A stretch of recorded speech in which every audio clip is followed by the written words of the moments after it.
Bonjour, bienvenue dans le 1245. Coûteuse, inefficace et antisociale, le comité référendaire de droite contre la loi CO2 lançait ce matin sa campagne. Nous avons jusqu'au 13 juin pour décider quelle sera la politique suisse en matière climatique. Commander des plaques de voiture ou remplir sa déclaration d'impôt, aujourd'hui, toutes ces démarches se font en ligne. Pour ne laisser personne de côté, le canton du Jura propose des guichets virtuels dans plusieurs communes. Reportage. Faire entendre la voix des personnes qui subissent le racisme, c'est l'objet d'un livre publié par les centres romans spécialisés. Amina Benkaïs Bembrahim s'y engage depuis une vingtaine d'années. Elle nous dira ce qui a changé. Enfin, Anna Aron est l'invitée culture du 1245. La musicienne pop bâloise présente son nouvel album Moonwaves, réalisé avec le batteur des Young Gods, Bernard Trontin. Coûteuse pour les uns, impératif pour les autres, nous voterons le 13 juin sur la loi CO2 dont l'objectif est de mettre en œuvre les accords de Paris. Une loi combattue par référendum. Ce matin, le comité référendaire économique lançait sa campagne à Berne. Rouven Guessa. La loi sur le CO2, un cheval de Troie et une usine à gaz en même temps. Pour les opposants, pas question d'instaurer de nouvelles taxes ou de voir le prix de l'essence augmenter au nom de la protection du climat. Cette loi CO2 ne résout rien au changement climatique. La Suisse est trop petite. Nous n'allons rien améliorer. Ça ne va que coûter plus cher à la société. Les gens vont devoir payer et ça n'aura aucun effet. Les référendaires estiment d'ailleurs que la Suisse est déjà bonne élève. Comment est-ce qu'on obtient cela? On obtient cela en particulier par l'innovation, par le progrès technique qui se réalise. Il se réalise du côté de la mobilité électrique, du côté de l'aquathermie, du côté des pompes à chaleur, du côté de la mobilité par hydrogène, du côté de l'utilisation du CO2 comme ressource. Et ce sont ces innovations-là qui nous permettent d'aborder, avec lesquelles nous devons aborder la grave question climatique. Les partisans rappellent que cette loi est le fruit d'un compromis difficile qui doit guider l'ensemble de la politique climatique de la Suisse. Un rejet de cette loi serait extrêmement grave pour notre pays. Nous nous retrouverions sans politique climatique pour les années à venir. Cette loi, elle assure tout simplement que nous appliquions l'accord de Paris jusqu'à 2030. D'ici le 13 juin, la campagne se résumera à une véritable guerre des chiffres. Si la Confédération estime que la facture se montera à terme à 100 francs par année et par famille, les référendaires articulent, eux, un montant de 1000 francs. Et les candidats au Conseil d'État neuchâtelois pour le second tour sont connus. Le PLR repart avec ses deux sortants, Alain Ribaud et Laurent Favre, et avec Christelle Graff qui avait créé la surprise avec sa 5e place lors du premier tour. À gauche, le sortant Laurent Courte est accompagné par Florence Natter et le vert Robbie Chop. Léa Gelmini, l'enjeu de ce second tour, c'est vraiment la bataille pour la majorité. Oui, c'est un duel gauche-droite très clair qui s'annonce pour ce second tour. La stratégie du PLR semblait logique dès dimanche soir. Le parti repart avec ses deux conseillers d'État sortants qui étaient arrivés premiers dans les urnes et celle qui avait créé la surprise en se hissant à la 5e place, Christelle Graff. Objectif, reconquérir la majorité, une majorité occupée par les socialistes depuis maintenant 2 législatures. À gauche, les discussions ont été bien plus compliquées. Déjà dimanche soir, au moment des premières négociations, on sentait que l'ambiance était tendue. C'était difficile pour le Parti socialiste de renoncer à son 3e candidat, Frédéric Méry, d'autant plus qu'il était arrivé avant le vert Robbie Chop dans les urnes. Mais partir à 4 ou sur 2 listes séparées, c'était prendre le risque de disperser les voix à gauche. Les Verts ont fait de très bons résultats aux législatives, ça a aussi pesé dans la balance. Finalement, la gauche opte pour la sécurité avec un ticket pluriel, 2 PS, 1 vert. La bataille pour la majorité s'annonce serrée. On a vu l'électorat PLR fortement mobilisé lors du premier tour. Il faudra que la gauche fasse de même pour espérer rattraper son retard et garder sa majorité. Léa Gelmini, merci. Valoriser l'or bleu valaisan. Ces prochaines décennies, quelques 90 communes auront le choix de renouveler leur partenariat avec les concessionnaires actuels ou de prendre en main leur gestion de leur énergie hydraulique. Le canton leur propose des lignes directrices pour élaborer leur stratégie. Objectif, rapatrier le 60% de l'exploitation hydraulique en main valaisanne. Yvan Illy et Claudine Gaillard-Torrent. Petite commune de montagne, Salvan sera l'une des premières à devoir gérer le retour de concessions hydrauliques. L'argent des barrages, l'or bleu comme on l'appelle. Une manne financière mais aussi le pouvoir de choisir leur stratégie pour la gestion future de l'eau.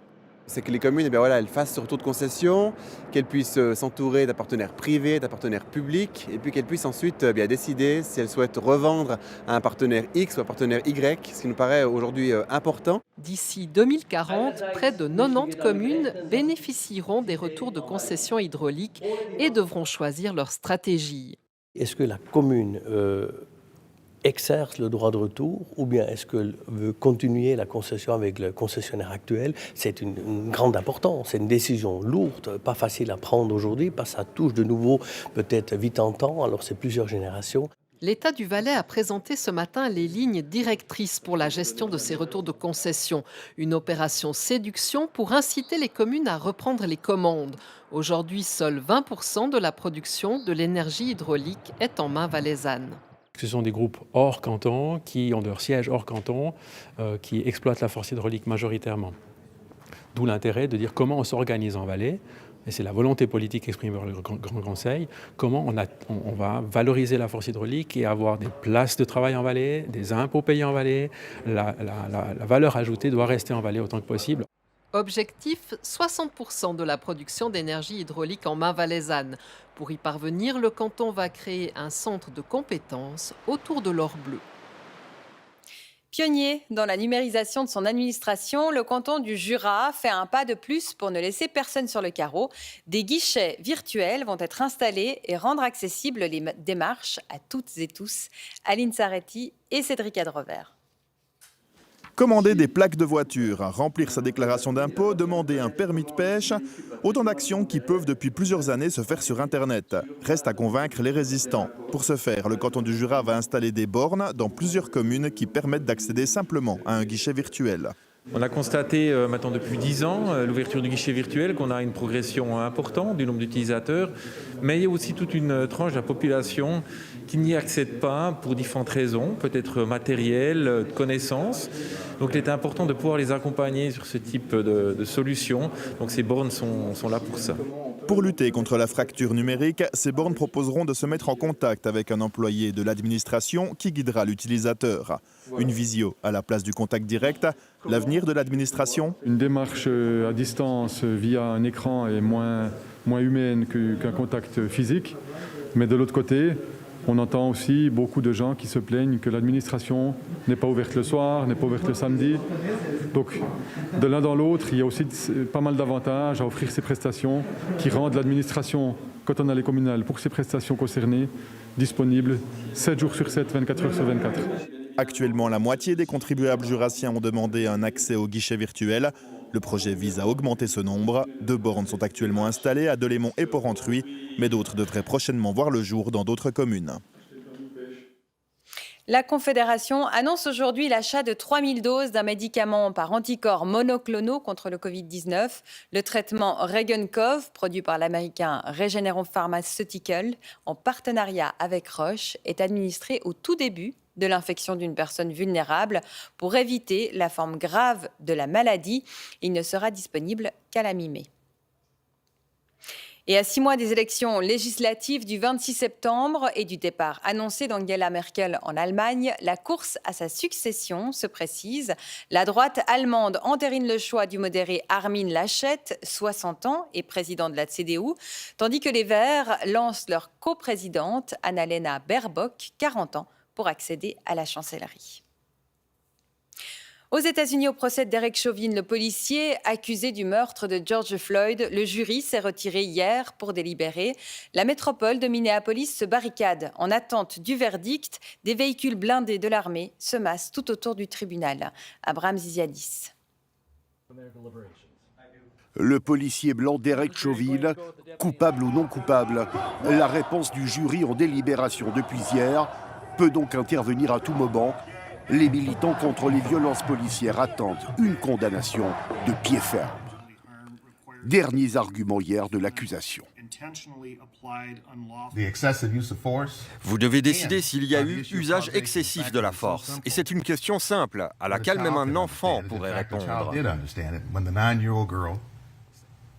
Pour l'accusation, le policier de 45 ans est coupable de meurtre, d'homicide involontaire et d'usage excessif de la force. La défense insiste sur des facteurs de mauvaise santé et d'usage de stupéfiants qui ont précipité le décès de George Floyd il y a une année. L'État a échoué à prouver que ces éléments induisent un doute. Monsieur Chauvin doit donc être déclaré non coupable. Place depuis hier aux délibérations du jury, sous une immense pression de militants et de la famille Floyd. Je veux remercier tous ceux qui nous ont apporté leur soutien et leur solidarité à travers le monde. Jusqu'ici, les condamnations de policiers pour meurtre aux États-Unis sont très rares. Si les jurés échouent à se mettre d'accord, le procès Chauvin pourrait être déclaré nul.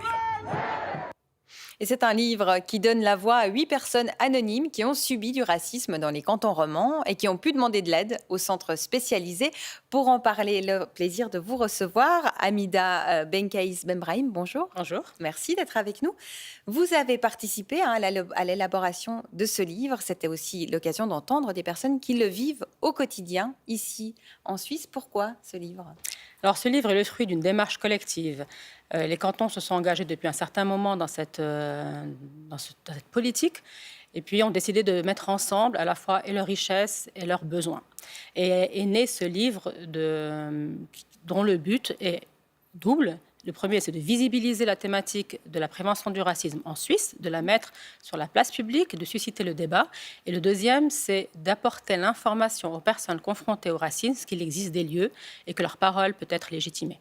Alors ça, on le comprend bien dans les récits. Effectivement, ils vont se tourner vers vous pour raconter des épisodes qui leur sont arrivés parfois. Mais par contre, bien souvent, la loi, en tout cas la norme antiraciste, ne leur est d'aucune aide. Vous pouvez déjà apporter de l'écoute, mais souvent, on ne peut pas être condamné, par exemple, ou faire condamner l'auteur du racisme. Alors ça, c'est un peu la vision du grand public. Ce qui est important dans ce genre de thématique relativement complexe, c'est justement de revenir au cœur du sujet, c'est la notion de victime. Et puis le fait de se sentir, du ressenti d'atteinte à la dignité. Le but, c'est pas de porter plainte et d'aller forcément devant les tribunaux. Le but, c'est de se sentir réparé dans ses torts en tant que victime et écouté. Donc le travail de ces centres, c'est dans un premier temps d'abord d'accueillir, d'écouter, de légitimer cette parole, puis ensuite de donner des conseils professionnels, puis surtout, là j'insiste, c'est quelque chose qui nous tient à cœur tous les centres, c'est d'outiller la personne pour qu'elle fasse le choix qui lui convienne. Donc une personne se sentira réparée si elle va devant le tribunal, mais elle se sentira tout autant écoutée si elle a une lettre de remerciement ou simplement qu'elle a déposé sa parole. Vous vous engagez contre le racisme en Suisse depuis une vingtaine d'années. Qu'est-ce qui a changé aujourd'hui par rapport au début de votre engagement ? Alors pour moi, la première pierre à l'édifice a été la norme. C'est l'adoption d'une norme pénale antiraciste dont le message est de dire la société, elle met le cursus là. Là, c'est stop. Ce n'est plus un comportement moralement répréhensible, c'est une infraction pénale. Puis ça, on a du mal à se le rappeler. Même si on critique beaucoup cette norme et son bilan, elle a le mérite d'exister. La deuxième chose, pour moi, qui a beaucoup changé en 20 ans, c'est le fait que la prévention des discriminations est entrée dans les politiques publiques. Et ça, c'est un fait nouveau en Suisse, c'est relativement récent, ça fait... disons depuis 2014, grosso modo, et tous les cantons ont un programme cantonal d'intégration dans lequel est inscrite cette politique de prévention des discriminations. Et puis le troisième, c'est que du coup, en 2020 particulièrement, on a vu que la thématique du racisme est descendue dans la rue. Puis ça, pour moi, c'est dans un pays comme la Suisse, où on ne manifeste pas tous les jours, c'est un signe. Merci beaucoup, Hamida Benkaïs Bembrahim, d'être venue parler aujourd'hui de ce livre qui est disponible donc sur le Centre Vaudois. Merci beaucoup. Merci à vous. Et place à la culture, la musicienne bâloise Anna Aron est l'invitée de Julie Evard. Il y a plus de 10 ans, on découvrait, grâce à Sophie Unger et au label lausannois Tout Gentleman, cette petite bâloise avec émerveillement. Fille de missionnaire, Anna Aron, née Cécile Meyer, a vécu entre l'Asie, l'Angleterre et la Nouvelle-Zélande. De la musique, elle ne connaît dans un premier temps que les chants chrétiens. C'est à l'adolescence qu'elle façonnera sa culture musicale et c'est à 12 ans, lors de son retour en Suisse, qu'elle commence le piano. La suite, on la connaît. 2 ans après Palace Dreams, magnifique 3e album hanté par son enfance aux Philippines, la Baloise revient avec Moonwaves, un disque ambiante réalisé durant le premier confinement avec le genevois Bernard Trontin, batteur des Young Gods. On y entend la voix d'Anna, des oiseaux, des chants grégoriens, la pluie, des voix à la radio, des tintements de verre, du vent, psychédélique et envoûtant.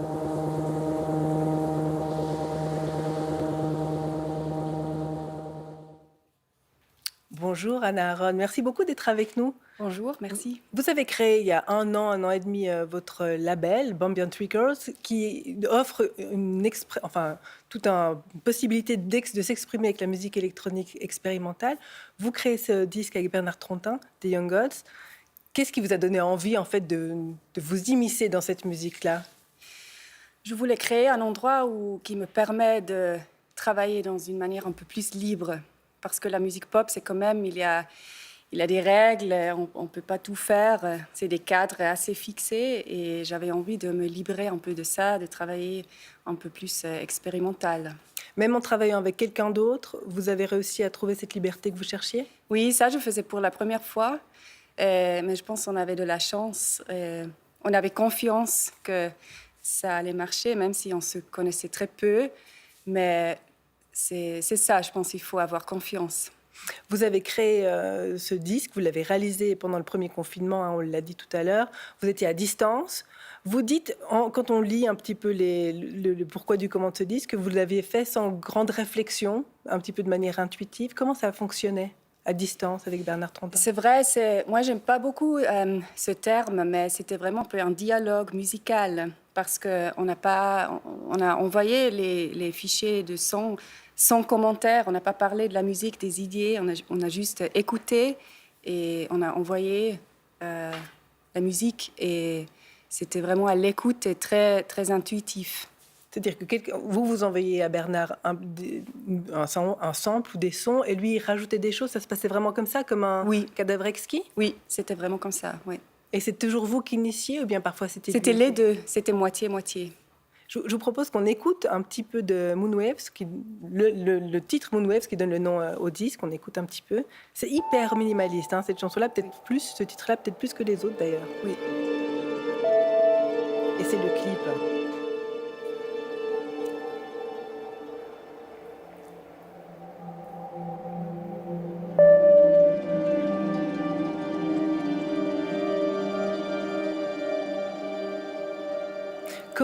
Comment on peut reproduire ce disque sur scène? On en parlait tout à l'heure avec Bernard qui est là. Oui, c'est une bonne question, je pense. Mais c'est souvent comme ça, on crée de la musique dans le studio. Après, c'est la question comment est-ce qu'on va traduire ça en live sur scène. Et surtout, si on n'est pas un groupe qui joue ensemble toujours, des fois, c'est pas évident et il faut trouver des solutions. Mais ça aussi, ça fait partie du processus. Est-ce que vous pensez que vous avez plus de liberté parce que vous étiez complètement indépendants l'un de l'autre? C'est-à-dire que vous n'étiez pas ensemble? Est-ce que vous êtes peut-être permis plus de choses? Ou est-ce que si vous aviez été physiquement en présentiel, les deux, ça aurait donné un disque totalement différent? Je pense que c'était vraiment un peu une situation idéale parce qu'on avait la confiance, on avait l'inspiration et on avait de la chance de pouvoir faire ça. Je ne peux pas vraiment expliquer comment ça s'est passé, mais on avait de la chance. Il y a un travail de texture, ça on peut tout de suite le remarquer. D'ailleurs, évidemment, je crois qu'il y a de l'orgue qui est plaqué par Stevie Wonder. C'est vrai ça ou bien c'est juste pour... Oui, c'est ça, ouais. Il m'a raconté ça, ouais. Ah, ça c'est Bernard. Non, oui. Donc il y a plein de choses comme ça, on a envie d'écouter. Mais comment on fait pour savoir que ce qu'on est en train de réaliser, on va pouvoir en prendre le public avec soi? Je pense que c'est vraiment la recherche de créer du son qui peut se développer dans l'espace. Et des fois, parce que c'est intéressant, créer de la musique, ça ne veut pas forcément dire créer du son, parce que peut-être c'est juste une partition, une mélodie avec des notes. Mais dans l'autre sens, créer du son, ça ne doit pas forcément être musical. Ça peut être des textures, c'est une ambiance qui se développe. Et je pense que ça aussi, ça peut vraiment parler à des gens et les faire voyager. Donc ça, c'est quelque chose de très beau, je trouve. Il y a justement aussi cet espace qui s'est restreint avec le Covid. On a tous vécu plus chez nous, en voyant moins de monde. Ça aussi, dans le tout petit extrait qu'on entendait, c'est un petit peu bande-son du confinement. Vous le voyez un peu comme ça ou pas? Oui, pour moi, c'est vrai, c'était une période très, très introspective. Ça marche à l'écoute, à l'attente aussi, parce que souvent, il faut attendre pour faire développer quelque chose. Surtout des morceaux très longs. Et ouais, il faut de l'espace pour respirer. Et donc, le lockdown, c'est peut-être... ça peut être... Positif, oui, aussi. Ça a des bons côtés. Mais est-ce que vous avez créé d'autres choses pendant le confinement? Est-ce qu'on va vous retrouver plus comme on vous a connu sur le dernier album, Palace Dreams, qui était quand même déjà un peu les prémices de cet album-ci. Il y avait quand même déjà un peu de l'électro, quand même beaucoup plus que dans le deuxième album. Oui, c'est vrai. Oui, j'ai beaucoup travaillé, mais moi, je travaille toujours beaucoup. Donc, pour moi, c'est normal. C'est pas lié au lockdown. Merci infiniment, Anna Aron. On remercie aussi Bernard Trontin qui s'est déplacé, mais qui est resté en coulisses. Voilà. On sera joué d'aller le voir, de le retrouver. Merci en tout cas. Et puis l'album sort ce vendredi sur votre label Ambient Records. Pardon. Moon Waves, comme des vagues lunaires, c'est ça? Non. On dirait que c'est la fin de ce journal. En tout cas, merci d'avoir été avec nous. Tout de suite, la météo de Claudia Mélangeois-Savoie. À 19h, couleur locale sera à Ried, en Valais. Et pour le 19h30, Philippe Reva. Très bel après-midi. À demain.